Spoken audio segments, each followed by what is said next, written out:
Shalom, shalom, bien-aimés dans le Seigneur, que la paix et la grâce du Seigneur soient avec vous encore aujourd'hui. Amen. Notre Dieu est merveilleux. Alléluia.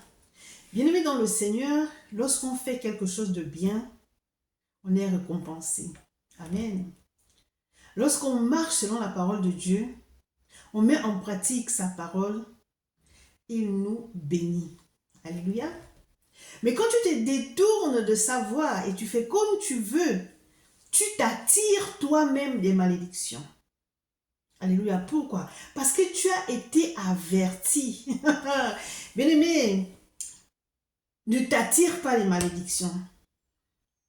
Cherche à marcher selon les voies de Dieu. Parce que ce que je veux te lire tout à l'heure, tu vas dire non. On a limité Dieu, il est l'agneau, Dieu est gentil, Dieu est aimant, Dieu est ceci. Mais il a un côté lion aussi. Hein. Alléluia. Donc, j'aimerais dire à un frère, à une sœur, si tu as pris la décision d'accepter Christ dans ta vie, marche selon sa parole. Même si tu as des adversités, même si tu passes par des situations difficiles, ne fais pas l'erreur d'aller commettre l'irréparable. Alléluia. La dernière fois, j'ai parlé des bénédictions dans le livre de Deutéronome chapitre 28. Dans ce même chapitre, alléluia, nous allons lire les malédictions. My God! Ah, bien-aimé dans le Seigneur, Dieu est merveilleux. Il est merveilleux. Il ne faut pas jouer avec Dieu. Il nous aime, il nous aime. Voilà pourquoi tous les jours, il nous parle au travers de sa parole. Alléluia. Dans les bénédictions, le Seigneur a commencé à dire ceci. Du moins, Moïse parlait au peuple d'Israël. Si tu obéis à la voix de l'Éternel, ton Dieu, en observant et en mettant en pratique tous ces commandements que je te prescris aujourd'hui, l'Éternel, ton Dieu, te bénira. On a déjà lu tout ça et tout, d'accord? Maintenant, aujourd'hui, ce sont les malédictions. La parole de Dieu dit ceci. Mais si tu n'obéis point à la voix de l'Éternel, ton Dieu, si tu n'observes pas et ne mets pas en pratique tous ces commandements et toutes ces lois que je te prescris aujourd'hui, voici toutes les malédictions qui viendront sur toi et qui seront ton partage. My God! Et qui seront quoi? Ton partage. My God! Maintenant, je ne vais pas lire toutes les malédictions, mais j'ai sélectionné. Comme j'ai dit, je ne prêche pas, je n'enseigne pas, mais je nous conseille de marcher selon les voies de Dieu. Alléluia. Donc, Deutéronome 28, le verset 15 nous dit ceci. Je viens de le lire, hein? Mais si tu n'obéis point à la voix de l'Éternel ton Dieu, si tu n'observes pas et ne mets pas en pratique tous ces commandements et toutes ces lois que je te prescris aujourd'hui, voici toutes les malédictions qui viendront sur toi et qui seront ton partage. Amen. Je vais lire le verset 20. La parole de Dieu dit ceci. L'Éternel enverra contre toi la malédiction, le trouble et la menace, au milieu de toutes les entreprises que tu feras, jusqu'à ce que tu sois détruit, jusqu'à ce que tu périsses promptement à cause de la méchanceté de tes actions, qui t'aura porté à m'abandonner. Frère, sœur, n'abandonne pas l'Éternel. Que tes entreprises, que tes richesses, je ne sais pas, tu commences à évoluer, que cela ne monte pas sur ta tête au point d'abandonner l'Éternel. N'oublie pas une chose, que si tu as toutes ces choses aujourd'hui, c'est grâce à Dieu. Alléluia. La force que tu as eue pour bâtir tout ça, c'est Dieu qui te l'a donné. L'intelligence, c'est Dieu qui te l'a donné. Mais que cela ne te pousse pas à abandonner l'Éternel. Alléluia. Le verset 21 dit, l'Éternel attachera à toi la peste jusqu'à ce qu'elle te consume dans le pays dont tu vas entrer en possession. Hey. La dernière fois, c'était bon hein, ce que j'ai dit sur les bénédictions. Mais regardez la malédiction. Qui cherche la malédiction? C'est toi-même. C'est comme si tu tentais Dieu. Mais il te regarde. Il est souverain. Il te montre qu'il est Dieu. Alléluia. Le verset 22. L'Éternel te frappera de langueur, de fièvre, d'inflammation, de chaleur brûlante, de dessèchement, de jaunisse et de gangrène qui te poursuivront jusqu'à ce que tu périsses. Ce sont les malédictions. Alléluia. Ça veut dire que tu vas être vivant là, mais tu souffres de toutes ces maladies. C'est comme si tu étais mort. Et tu vas même crier la mort. Tu vas dire non, mieux je meurs que de souffrir comme ça étant vivant. Mais qui a cherché ça? C'est toi-même. Alléluia. Je prends du verset 25 au verset 30. Voici ce que la parole de Dieu dit. L'Éternel te fera battre par tes ennemis. My God. Ça veut dire qu'il ne prendra pas ta défense. Il sera du côté de tes ennemis. L'Éternel te fera battre par tes ennemis. Tu sortiras contre eux par un seul chemin et tu t'enfuiras devant eux par 7 chemins. Alors que c'était le contraire la dernière fois. Ce sont eux qui allaient sortir par 7 chemins. Ils sont rentrés par un seul chemin, ils sortiront par 7 chemins. Mais toi, parce que tu as désobéi à Dieu, voilà ce qu'il te dit.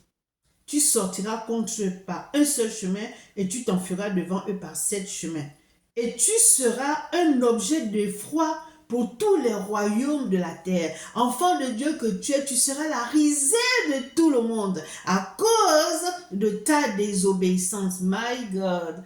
Bien-aimé dans le Seigneur, on joue avec ce Dieu, n'est-ce pas?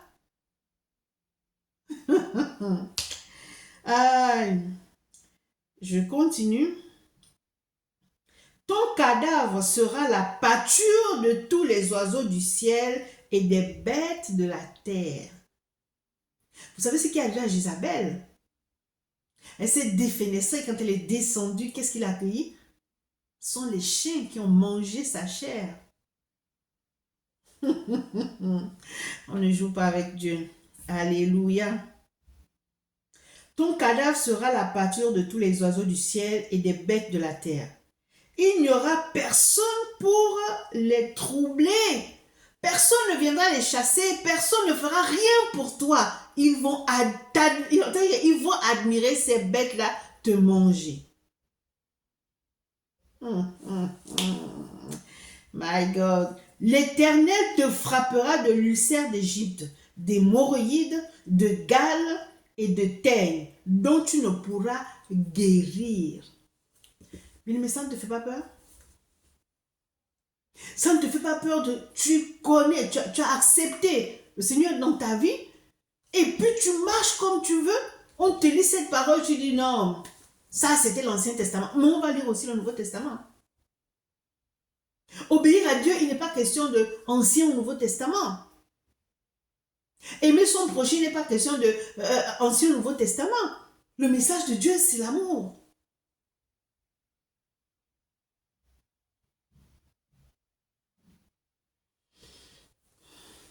Deutéronome et Lévitique, ce sont des livres très durs. Hein?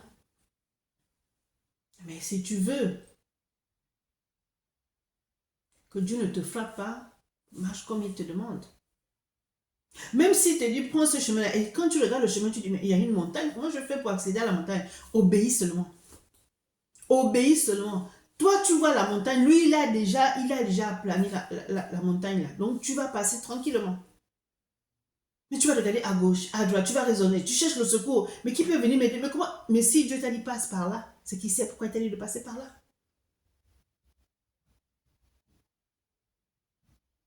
Alléluia. L'Éternel te frappera d'ulcère d'Égypte, d'hémorroïdes, de gales et de teigne dont tu ne pourras guérir. L'Éternel te frappera de délire, d'aveuglement, d'égarement d'esprit, et tu tâtonneras en plein midi comme l'aveugle dans l'obscurité. Tu n'auras point de succès dans tes entreprises et tu seras tous les jours opprimé, dépouillé et il n'y aura personne pour venir à ton secours. Ça veut dire que même si tu avais des amis qui t'aimaient, Le Seigneur va fermer leur cœur. Alléluia. Le Seigneur va fermer leur cœur. Tu vas te dire, mais ça c'est mon ami. On a l'habitude de manger ensemble. J'ai rendu service à cet ami et tout. Mais oui, mais c'est le Seigneur qui a fermé leur cœur. Que le Seigneur dit à tes amis de ne pas marcher avec toi parce que tu vis dans la désobéissance. Et tu payes le prix. Parce que tu as voulu défier Dieu. Alléluia. Vous voyez, bien aimé dans le Seigneur, il y a des moments où on se dit, mais pourquoi cette personne m'a abandonné? Mais qu'est-ce que j'ai fait à cette personne? C'est où le Seigneur veut t'écarter de cette personne parce que cette personne t'entraîne dans la perdition, ou c'est toi qui vas entraîner cette personne dans la perdition. Donc, il va vous séparer. Donc, tu vas souffrir, tu vas être dans une situation vraiment pénible, mais la personne ne t'aidera pas. Tu vas passer ton temps à dire, mais quand il était dans cette situation, moi je l'ai aidé. Mais ce n'est pas lui, c'est Dieu. Vous voyez, la parole de Dieu dit ici, je reprends le verset 27, l'Éternel te frappera de l'ulcère d'Égypte, d'hémorroïdes, de gale et de teigne, dont tu ne pourras guérir. Vous savez, toutes les personnes qui se décapent la peau là, parce que le Seigneur m'avait dit, Dieu, tu es fort, tu es bon, que ces personnes auront le cancer de la peau. Alléluia. Le cancer se guérit, mais eux là ne vont pas guérir du cancer, ne vont pas mourir tout de suite, mais vont vivre la maladie, vont vivre les douleurs de la maladie. Dieu t'a fait noir, my God, reste noir. Tu es noir, tu veux blanchir. Tu es blanc, tu veux te bronzer. Pourquoi vous voulez modifier la création de Dieu, la créature de Dieu? Tu es noir, mais sois fier d'être noir avec tes cheveux crépus. Tu es blanc, sois fier d'être blanc avec tes cheveux fins. Tu es petit, sois fier d'être petit. Tu es gros, sois fier d'être gros. Tu es mince, sois fier d'être mince. Pourquoi tu veux changer ton corps? Pourquoi tu veux te décaper la peau? Et donc, tu es là, on te cherche, les anges te cherchent. Tu es servant de Dieu, tu te décapes la peau. Eh bien, les anges te cherchent, mais elle est où? Elle est où? Mais on ne te reconnaît plus. Tu n'es que l'ombre de toi-même. Toutes les personnes, que vous soyez enfants de Dieu ou non, arrêtez de vous décaper la peau. C'est malheureux de voir des gens, mais vraiment, tu te décapes la peau, ça te fait plus de mal qu'autre chose. Regardez ce que... Je bénis le Seigneur pour les réseaux sociaux. Hein? Regardez ce qu'on poste dans les réseaux sociaux là. Des femmes, la peau est devenue, on dirait la peau du caïman. Tu vois que ça t'abîme la peau, tu n'arrêtes pas, tu continues, tu changes le produit, tu te dis, bon, ce produit n'a pas marché, je vais prendre un autre produit, mais tu es en train de t'abîmer la peau. Belle femme que tu étais, tu t'en es dit, bien aimé, ce ne sont pas tous les make-up qui embellissent, hein. Et puis, c'est pas parce que tu es claire de peau que tu es plus belle que celle qui est noire. Je suis désolée. Il y a des femmes qui sont noires, mais qui sont d'une beauté qui ne dit pas son nom. Si tu es noir, mon frère, ma soeur, reste comme Dieu t'a créé. Arrête de te décaper la peau. Sinon, tu seras frappé d'un cancer qui ne guérira jamais. Et tu ne vas pas mourir tout de suite. Tu vas vivre jusqu'à ce que tu dépérisses. Tu auras consommé ta maladie.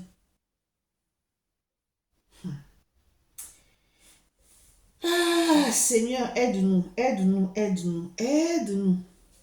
Alléluia.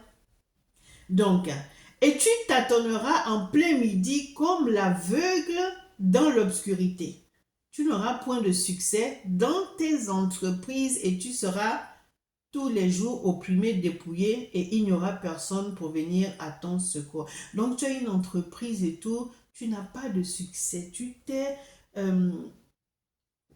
décarcassé pour avoir cette entreprise et tout, mais parce que tu marches dans la désobéissance, Dieu te montre que moi, je suis l'Éternel, je suis souverain.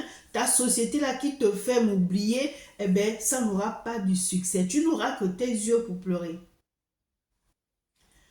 Ah, voici, voici le verset qui m'a fait trembler. Pitié pour les hommes, pitié pour les hommes. Il dit, tu auras une fiancée et un autre homme couchera avec elle parce que tu as désobéi à Dieu.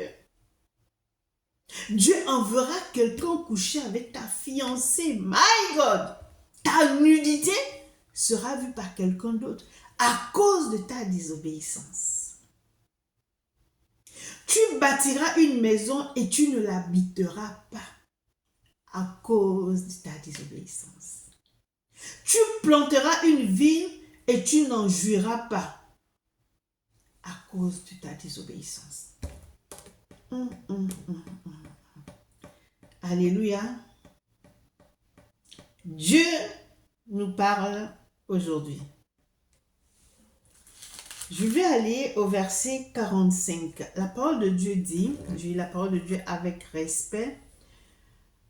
La parole de Dieu dit que toutes ces malédictions viendra de toi, elle viendra sur toi. Elles te poursuivront et sera ton partage jusqu'à ce que tu sois détruit parce que tu n'auras pas obéi à la voix de l'Éternel ton Dieu, parce que tu n'auras pas observé ses commandements et ses lois qu'il te prescrit.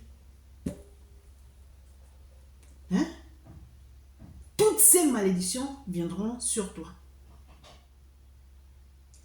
Mon conseil pour toi, ne désobéis pas à Dieu.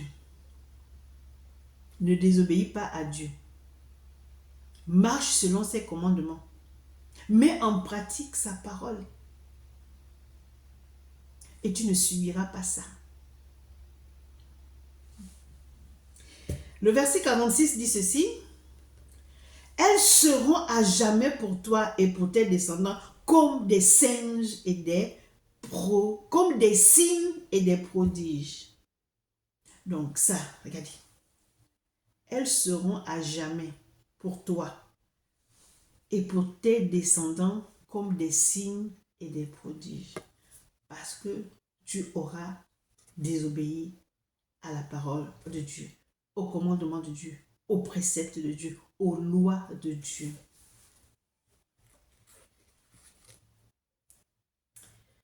Le verset 58 nous dit ceci. Si tu n'observes pas et ne mets pas en pratique toutes les paroles de cette loi écrites dans ce livre, si tu ne crains pas ce nom glorieux et redoutable de l'Éternel, ton Dieu, l'Éternel te frappera miraculeusement, toi et ta postérité, par des plaies grandes et de longue durée, par des maladies graves opiniâtres. À cause de toi, ta postérité va subir. Est-ce que vous voyez les conséquences de la désobéissance? Qu'est-ce que les pauvres enfants ont fait? Ils vont se poser la question, mais je ne comprends pas, je ne réussis pas, je ne comprends pas, je suis toujours malade et je vais à l'hôpital, on me dit que je n'ai rien, je suis toujours fatiguée et pourtant je ne travaille pas, je ne vois pas quel est le travail pénible qui peut me fatiguer autant. Mais c'est parce que ton père ou ton grand-père ou ton arrière-grand-père avait désobéi à Dieu. Ils ont voulu défier Dieu. Et donc la parole de Dieu dit ici, l'Éternel te frappera miraculeusement, toi et ta postérité, par des plaies grandes et de longue durée. Alléluia. Par des maladies sur toi, et de longue durée, par des maladies graves et opiniâtres. À la fin, nous voulons quoi? Regardez ce que nous dit Galates 6.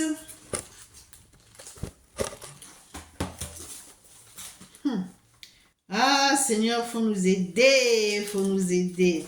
Galates 6, versets 7 à 8. La parole de Dieu nous dit ceci. Je lis la parole de Dieu avec respect. Galates 6, 7 à 8. Ne vous y trompez pas.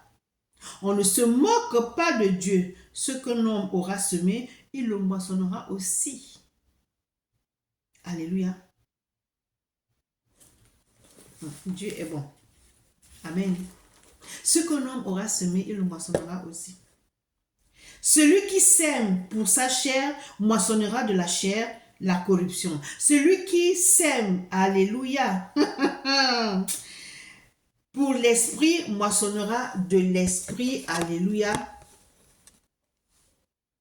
moissonnera de l'esprit la vie éternelle. Donc, je reprends. Celui qui sème pour la chair moissonnera de la chair pour la corruption. Celui qui sème pour l'esprit moissonnera de l'esprit la vie éternelle. Sors de la chair. Les œuvres de la chair nuisent à ton âme. Les œuvres de la chair t'éloignent de Dieu. Les œuvres de la chair attirent la colère de Dieu sur ta vie. Mais la chair ne doit plus te dominer. Parce que celui qui est en toi est plus fort que celui qui est dans le monde. Pourquoi tu te laisses dominer par la chair? Ça veut dire que tu n'es pas encore mort en toi-même. Tu es enfant de Dieu sans être mort. La chair te domine. Comme j'ai dit, je ne suis pas là pour prêcher ou enseigner, mais c'était des conseils. Bien aimé, mon conseil, c'est que tu pratiques la parole de Dieu pour éviter toutes ces maladies, pour éviter aussi à ta postérité de vivre ces choses à cause de ta désobéissance. Que Dieu nous bénisse. Amen.